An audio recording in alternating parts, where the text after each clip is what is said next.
ኦሮምኛ መዘመራቸው ይቀጥላል። የአዲስ አበባን የሚገልጽ የአዲስ አበባ መዝሙር በኦሮምኛ ቋንቋ እንዲማሩ ስለሆነ ዋናው ነገር የአዲስ አበባ ላይ የምንሰቅላቸው ባንዲራዎች የትኞቹ ናቸው? ህግ ያስፈልገናል ካልን እንነጋገራለን። ማት ትምህርት ቤቶች አሉ፣ ብዙ ትምህርት ቤቶች ዓለም አቀፍ ትምህርት ቤቶች አሉ፣ የተለያዩ ሀገራት ትምህርት ቤቶች አሏቸው። አንድም ቀን አጀንዳ ሲሆን ሰምተን አናውቅም። አንድም ቀን ሁሉም ባንዲራቸውን ይሰቅላሉ። አንድም ቀን አጀንዳ ሲሆን አልሰማንም። ለማንኛውም የአዲስ አበባ ውስጥ የኦሮሚያን ባንዲራ አምጥቶ መስቀል ለኦሮሞ ህዝብ የተለየ ነገር የሚያስገኘው ጥቅም ኖሮት አይደለም። ምክንያቱም አዲስ አበባ የኔ ናት ዋና ከተማዬ ነው ብሎ የሚያምን ህዝብ ስለሆነ አዲስ አበባ ፕሮሞት ማድረግ የምትፈልገውን ማሳየት የምትፈልገውን በሚገባ ተቀብሎ ፕሮሞት የሚያደርግ ህዝብ ነው። በዛ ደረጃ ነው የምናየው።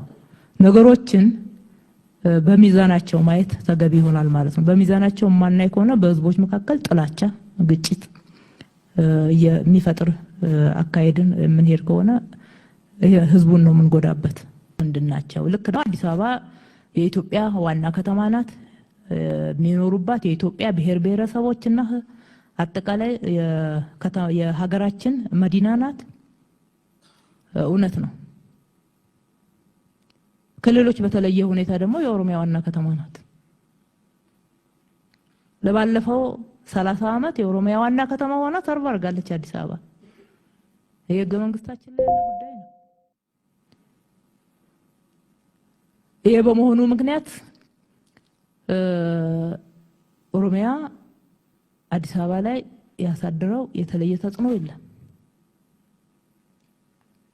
በሌላ በኩል ደግሞ በዙሪያ ያሉ ገበሬዎች ትላንትና አዲስ አበባ ከነበረችበት በእጥፍ ስትሰፋ በቦታው ላይ እንደው አንዳንድ ቤተሰብ እንኳን ብናወራ እንደ እውነተኛ ሚዛናዊ እንደሆነ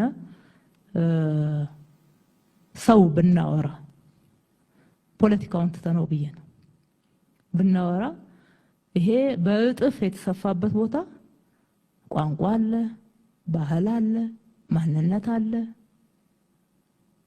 ምንድነው ችግሩ? ለምንድነው የናል ተለጥጦ የፖለቲካ አጀንዳ ሆኖ ለግጭት ምክንያት የሚሆነው? የማህበረሰብ ትላንት አብሮ አልኖረም፣ ዛሬ አብሮ እየኖረ አይደለም። የማን ቋንቋ ማንን ጎዳ? የት ሀገርስ ነው ቋንቋ ያግባባ እንደሆነ ነው እንጂ ያጣላውና የትኛውን ሀገር ችግር ውስጥ አስከተተ?